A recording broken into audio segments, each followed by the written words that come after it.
Welcome back to my channel Risk Modeling Hub.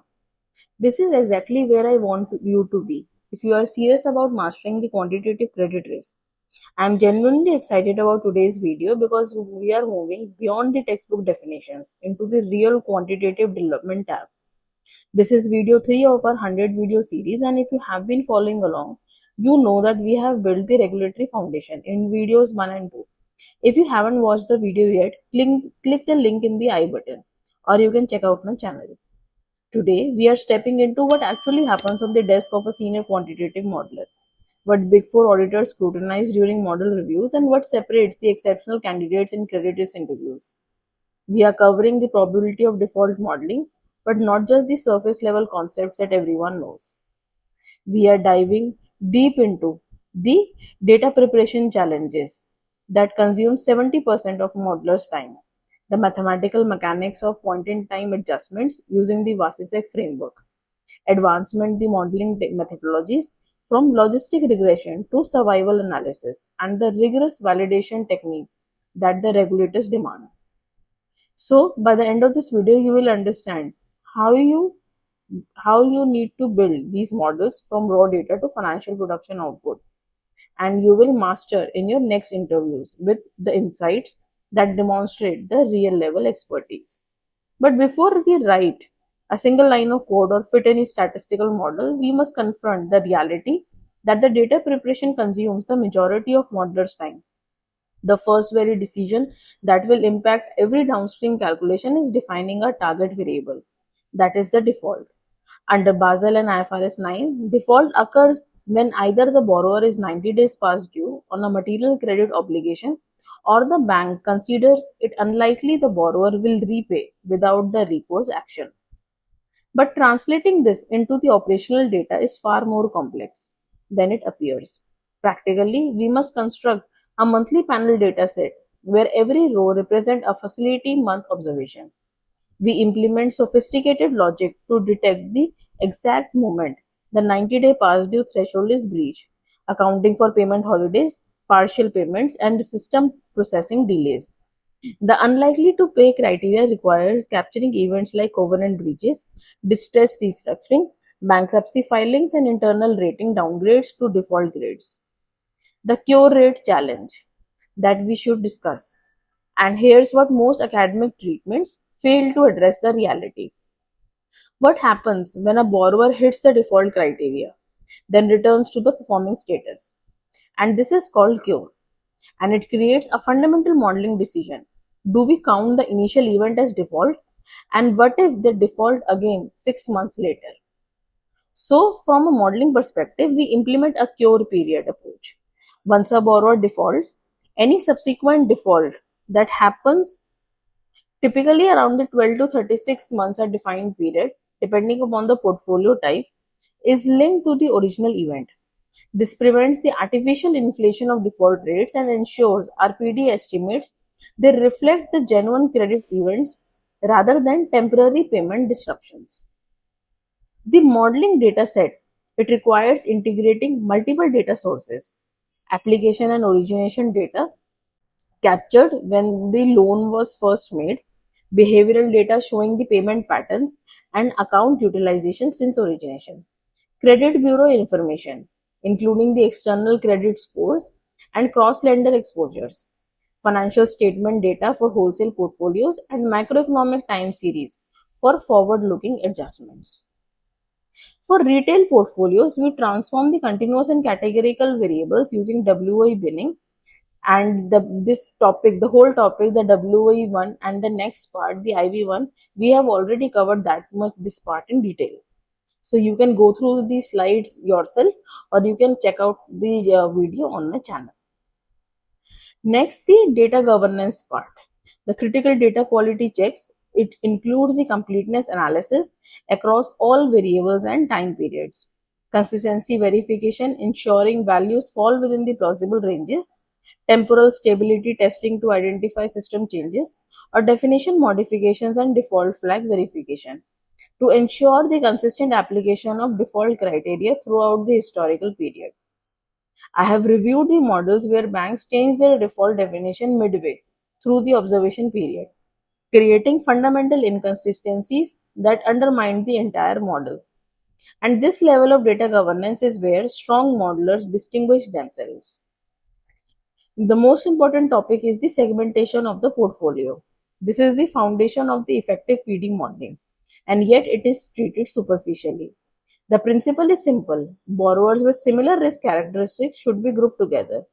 The execution is far more nuanced and has massive implications for model performance. The drivers of the default are fundamentally different across the borrower types. What predicts default for a retail portfolio is different from what predicts default for a mid-sized corporate borrower. Key default drivers for both of the retail and the mid-sized one is given, and the different risk architectures is equal to different models needed. It should not always be the same, and that's the core problem. If one model you take, then it means that the performance is always compromised. But if you take the segmented models, you always get the optimized performance basis the category that you are working on, or I would say the segment that you are working on. From the statistical validation perspective, segments must be homogeneous within and heterogeneous across. We use statistical tests to validate this. Kolmogorov-Smirnov test to compare the score distributions across the segments.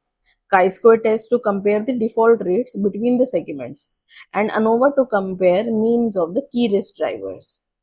For wholesale portfolios with lower default rates, these thresholds needs to be changed accordingly, right? Primary segmentation dimensions. The fundamental split is always the retail versus wholesale, and it is embedded in the Basel IFRS framework. Within retail, we typically segment by product type: mortgage, personal, credit card, auto, and then further by the key risk drivers. Whereas in wholesale segmentation, we derive at the first level by the obligor size classification, be it the large corporate or the mid market or the SMEs, and then further in from the economic classification perspective, the sector classification or the geographic regions, which captures the varying macroeconomic conditions and the legal frameworks. Low default portfolios. So for portfolios like the sovereign exposures, large financial institutions, and highly corporate rated corporates, traditional segmentation approach can break down. Why? Because there is lack of data. There is data sparsity.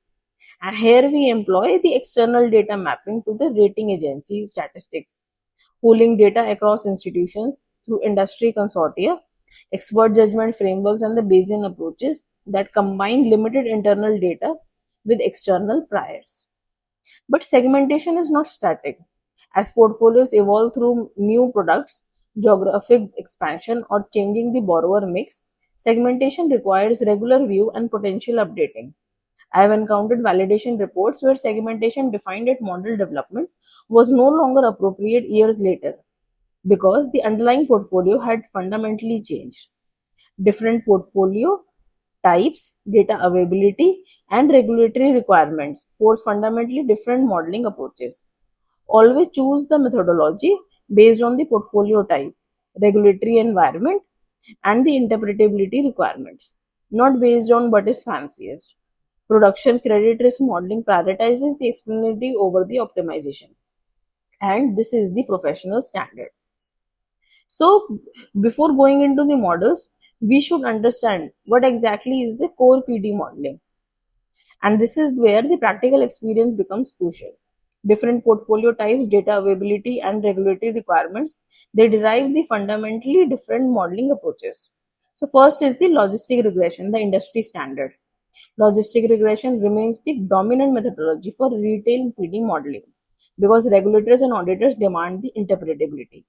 And when a regulator asks why a specific customer's ECL is increased, you need clear explanations that neural networks simply cannot provide. And this is given by the mathematical formulas. If you have any doubt in the formulas or in the applicability, do let me know in the comment section. I will then create a very meaningful content related to his practical understanding. We should know the advanced implementation, like the variable selection combines the statistical significance with business intuitions and temporal stability. We already have discussed the various variable selection approaches. You can check out my WA video on the channel. We already have discussed in detail regarding the binning for continuous variables. But the part that left is the multicollinearity management, which is measured by the metric VIF, where VIF is measured through the formula 1 upon 1 minus Rj square, and Rj square is from the regressing the variable j against all the other variables. And you can determine if what you need to do for different values of VIF. So, logistic regression dominates the retail because it balances the statistical sophistication with regulatory interpretability. Its mathematical simplicity is a feature and not just a limitation. Survival analysis for IFRS 9 lifetime PD calculation. For IFRS 9 PD requirements, survival analysis provides a theoretical superior approach. Unlike logistic regression that we have seen just now, which predicts if someone defaults within a fixed window, survival analysis predicts when they will default.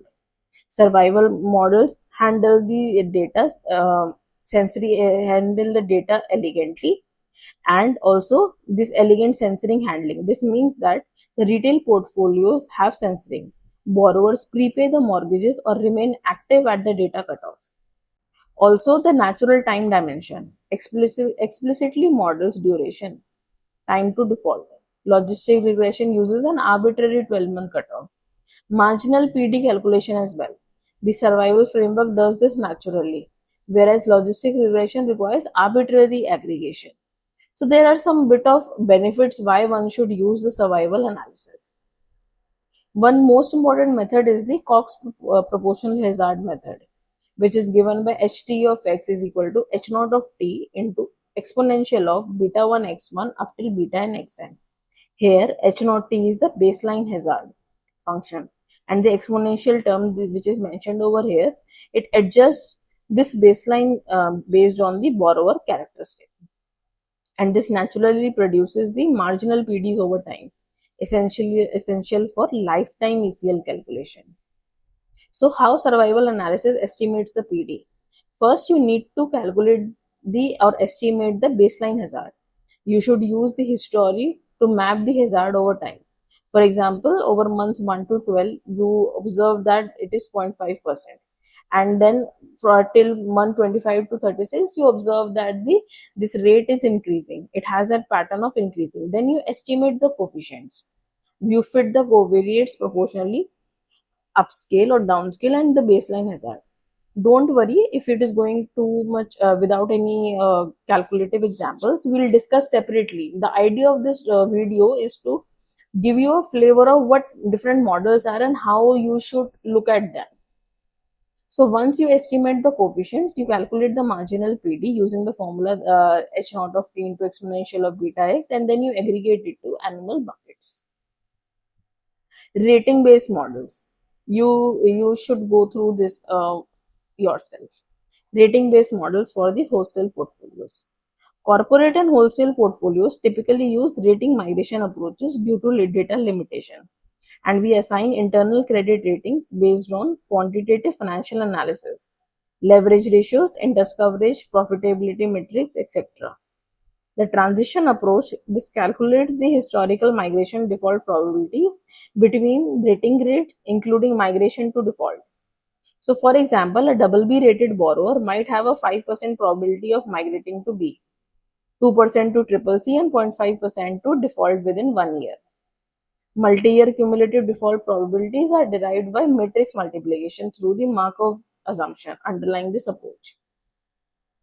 Machine learning models, gradient boosting models like XGBoost and Light GBM, random forest, and neural networks, they often do demonstrate the superior power, but they lack when it comes to the explainability, the discriminatory power in the logistic regression.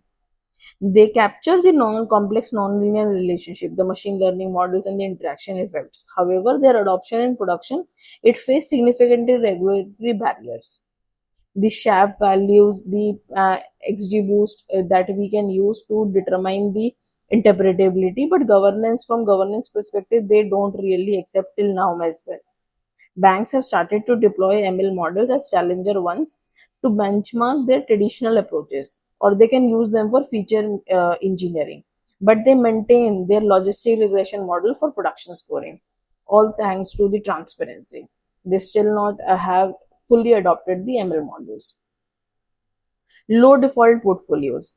When defaults are extremely rare, which is common in sovereign bank or highly rated corporate portfolios, traditional statistical approaches break down, and we employ several specialized techniques.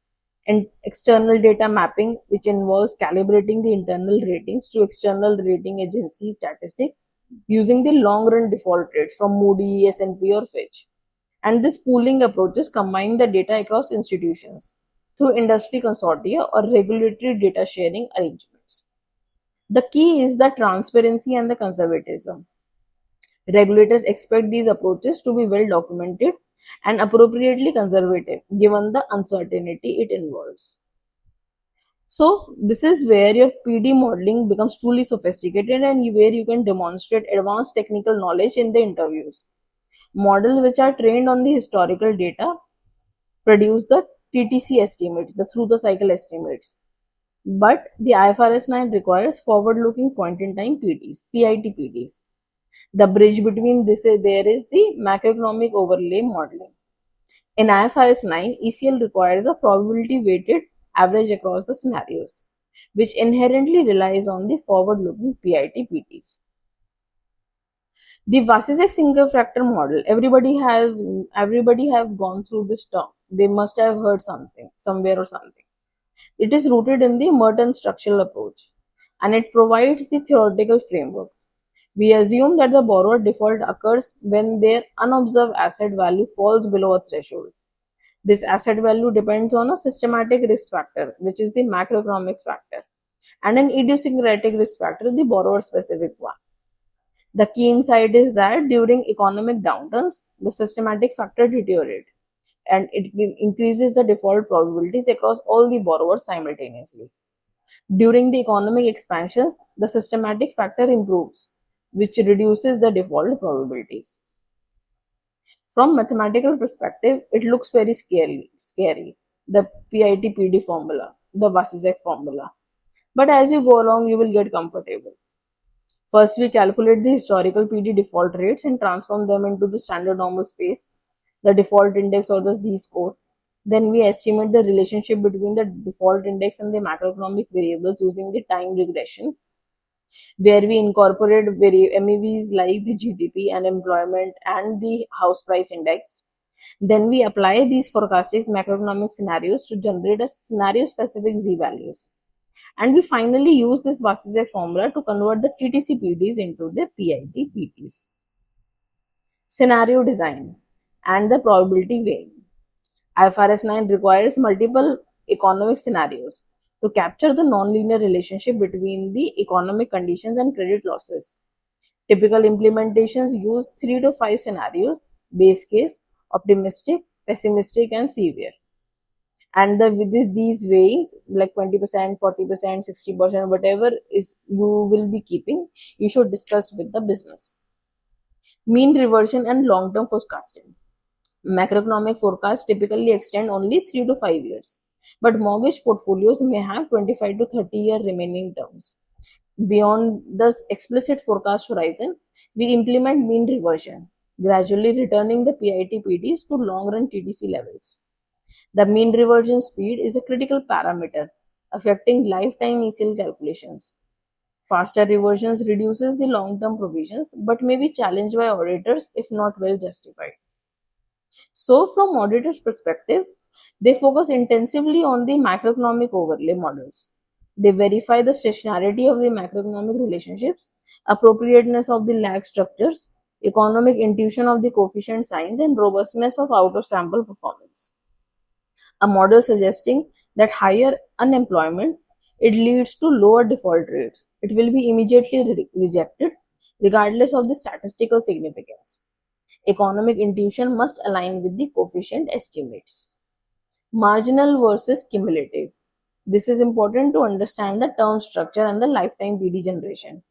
So for stage 2 assets under the IFRS 9, we need lifetime PDs extending across the full remaining term of the instruments. This requires sophisticated term structure modeling that goes far beyond the simple scaling approaches. So we must distinguish between the marginal PDs, the probability of default in a specific period given survival to that particular point or that year, and cumulative PDs is the probability of defaulting at any point up to a given horizon. Mathematical relationship ensures no double counting. That is, the cumulative PD at particular time t is 1 minus product of I varying from 1 to t of 1 minus marginal PD up to that point of time for each point in time. The cumulative curve must be monotonically increasing. Any decrease indicates the mathematical errors that validators will immediately flag. Term structure construction typically begins with robust 12-month PD models, and then it derives the aging curves showing how default risk evolves with time since origination and remaining maturity. Mortgage portfolios often exhibit characteristic patterns: lower PD in early months due to underwriting selection effects, increasing PD as borrowers face life events and economic shocks, potentially declining PD in later years as only strong borrowers remain and principal amortizes. Each period in the term structure must reflect the macroeconomic conditions forecasted for that specific future year. Year 1 might reflect the recessionary conditions with elevated PDs, while Year 3 reflect the recovery conditions with moderating PDs. Beyond the explicit forecast horizon, mean reversion gradually returns the PIT PDs to TTC levels. The speed of this reversion significantly impacts lifetime ECL calculations and require careful calibration and documentation. Now, survival analysis, the implementation part. Direct survival modeling, it provides a theoretical superior approach to the term structure generation. The hazard function directly produces marginal default probabilities over time, incorporating both the borrower characteristic and time varying macroeconomic conditions. Discrete time hazard models, they are particularly suitable for implementation in bank systems. And the mortgage hazard example, you can see the difference from the scenario 1 to scenario 2, from the economic expansion to recession, from year 1 to year 10. So, what is the advantage over the aging curve? It directly incorporates the macroeconomic conditions, survival analysis as conditional parameters. It handles the censoring of the data elegantly, like the prepayments and the refinancing. But from the data challenge perspective is that it requires 7 to 10 years of observation span. Now let's discuss about the IFRS 9 SICR, the significant increase in credit risk assessment, which uses the 12-month or lifetime PD, making it one of the most important aspects of the IFRS 9 implementation. The complexity goes far beyond the simple PD threshold comparison.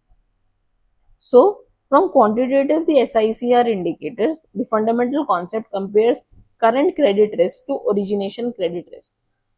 Common quantitative triggers include relative PD increases. Current PD has doubled or increased by specific basis points. Absolute PD thresholds. Current 12-month PD exceeds predetermined levels like 1 to 2%, which are predetermined levels, and internal rating deterioration beyond specific notches. The challenge lies in determining the origination PD for originating before the IFRS 9 implementation or when using the updated models. Banks employ several approaches: the proxy origination, PD estimated by applying current models to historical borrower characteristic to estimate the proxy origination.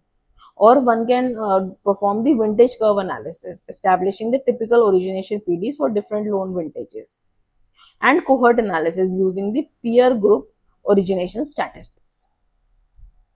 Qualitative SICR indicators. It captured the deterioration and not reflected in the quantitative metrics. 30 days past due as the IFRS 9 backstop trigger, watchlist payment or enhanced monitoring designation. Significant adverse changes in business or economic conditions affecting the borrower and forbearance or restructuring payments. Threshold calibration and sensitivity analysis. SICR threshold calibration balances early recognition objectives with P&L stability. Overall, sensitive thresholds create excessive stage 2 migration and ECL volatility. Overly conservative thresholds fail to capture the genuine deterioration, undermining the IFRS 9 forward-looking philosophy.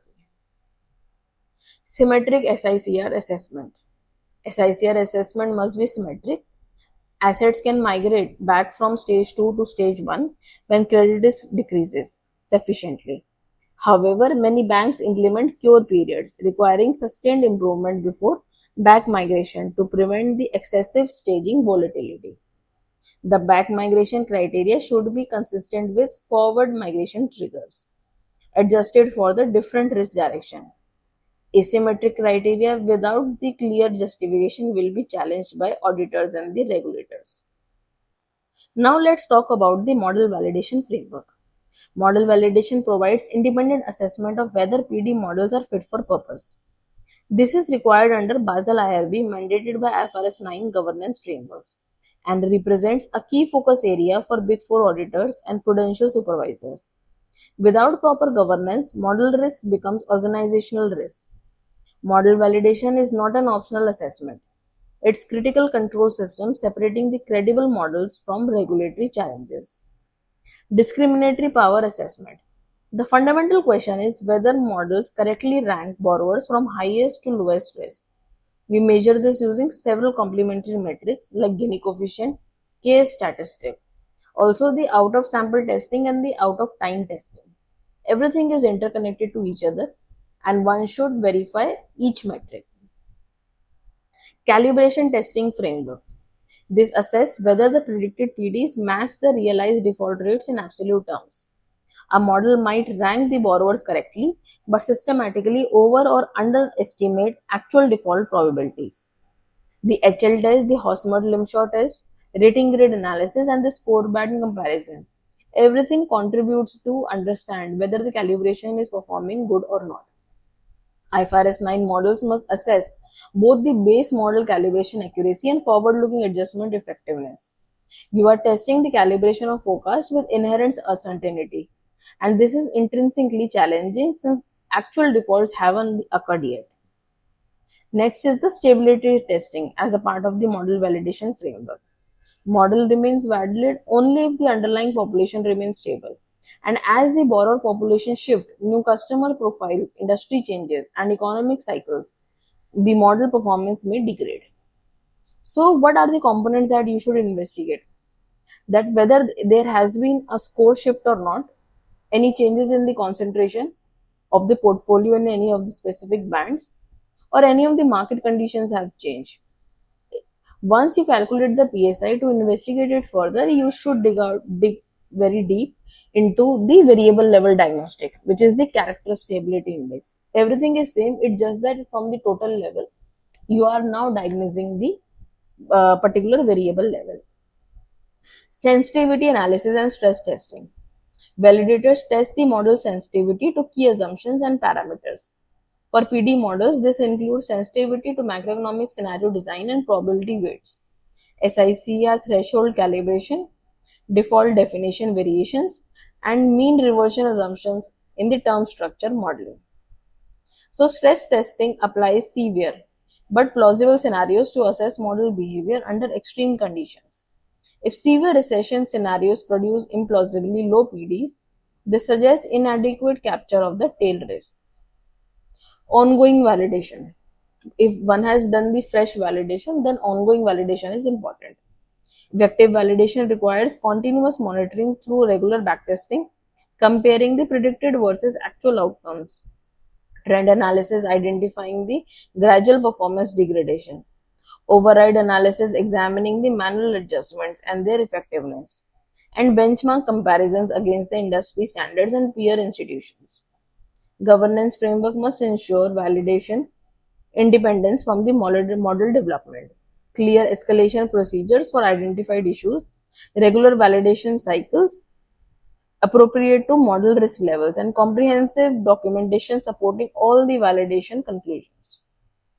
So, from Big Four auditor perspective, the areas receiving greatest scrutiny includes the appropriateness and the consistency of the default definitions across portfolios and time periods. Auditors also examine whether the model limitations are appropriately defined, documented, and addressed through management overlays or other adjustments. Models with no documented limitations raise immediate red flags. Now let's talk about the practical implementation challenges where theory meets reality in credit risk modeling. Let me share real world challenges that separate the theoretical knowledge from practical perspective.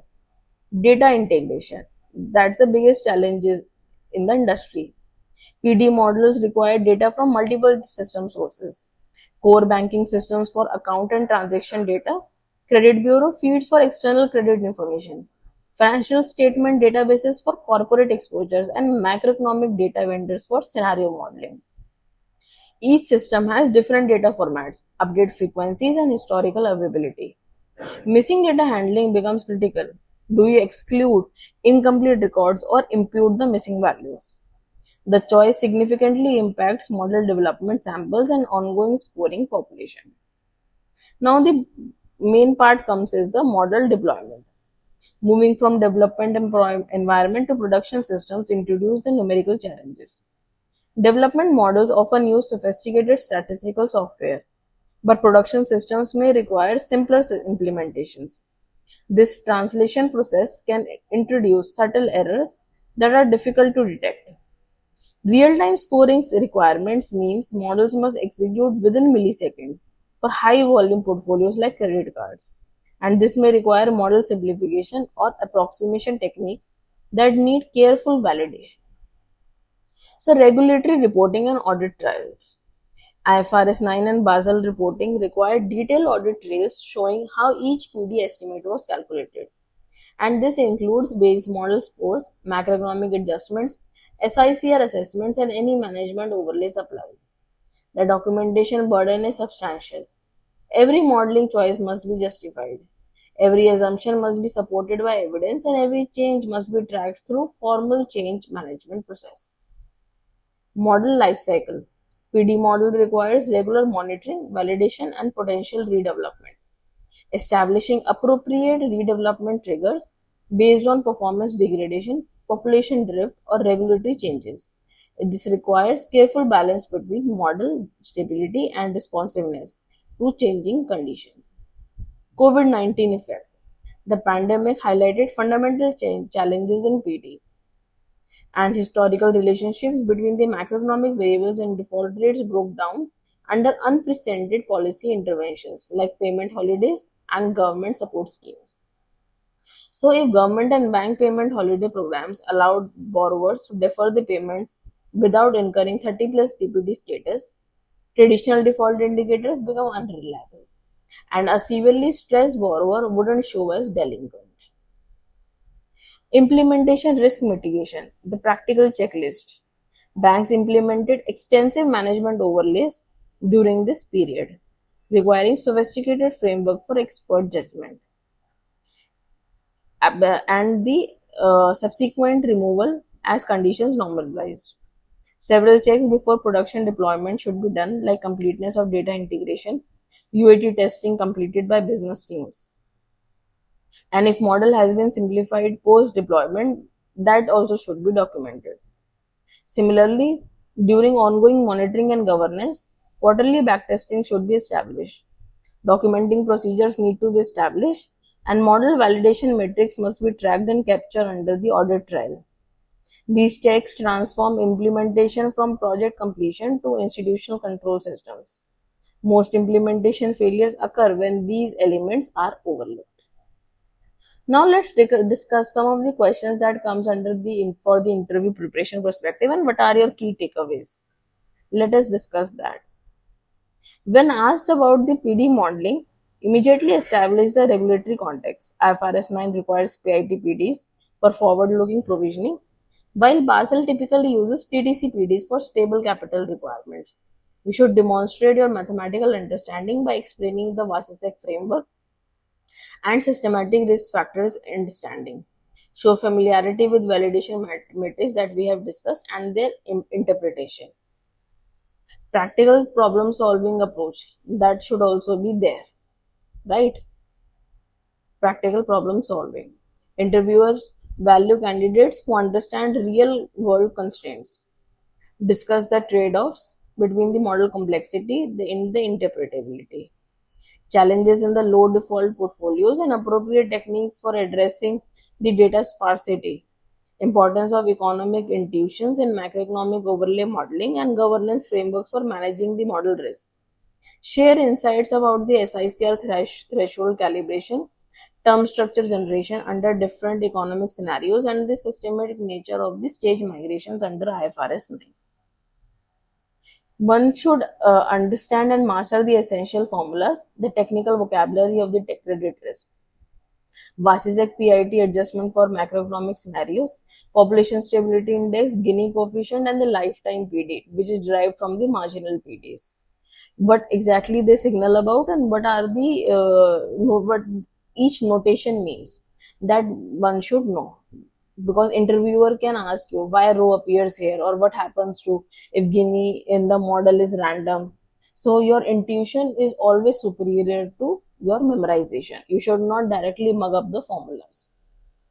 Advanced concepts. So the senior role requires your understanding on the survival analysis, your macroeconomic adjustments understanding on the mean reversion as well, and the relationship between the LGD, EAD, and the correlation part. So senior interviewers always test your understanding of sophisticated techniques and your ability to discuss the trade-offs, implementation challenges, and regulatory implications. And these concepts appear in the model frameworks at many banks, but they rarely appear in the textbooks. Don't worry, we'll discuss in our upcoming videos each method in detail. Machine learning part. Machine learning is very important from regulatory constraint perspective. One should know what exactly is the appropriate ML use, how what are the practical compromises one needs to do, like employing the SHAP or LIME for local interpretability for complex ML predictors. But one has, I would say, there has been restriction from the governance perspective. Where ML isn't approved, that you should also know from regulators perspective, from IFRS 9 perspective, and everything. So if you're directly saying in your interview that we should use XGBoost because it has better discrimination power, but here you are ignoring your regulatory and governance realities, so that will not clear your interview. So you should have thorough deep understanding and not just memorizing. Governance excellence, and why this matters, because technical interviews, they test model knowledge, but senior role, they rigorously evaluate the governance, your governance awareness, demonstrate the understanding that models are organizational risk tools and not just the isolated systems. So one should have understanding, or one should emphasize the importance of the independent validation, comprehensive documentation, and clear model limitations, identification and discussion of the role of the management overlays during the exceptional circumstances, and the need for transparent, well-governed expert judgment frameworks. Show understanding of audit and regulatory expectations, including the documentation standards required for model approval and ongoing model requirements. So, we have covered an enormous amount of ground today. So from data preparation fundamentals through advanced medical frameworks and to practical implementations as well, at least from an understanding point of view. And on an upcoming video, don't worry, we'll going through the Excel challenges as well. I mean, how will you look into the data and applying these models, and then the practical framework. But before that, in the next video, we'll apply the same rigorous approach to loss given modeling, covering without LGD estimation, discounting methodologies, downturn LGD for Basel, and forward looking for IFRS 9.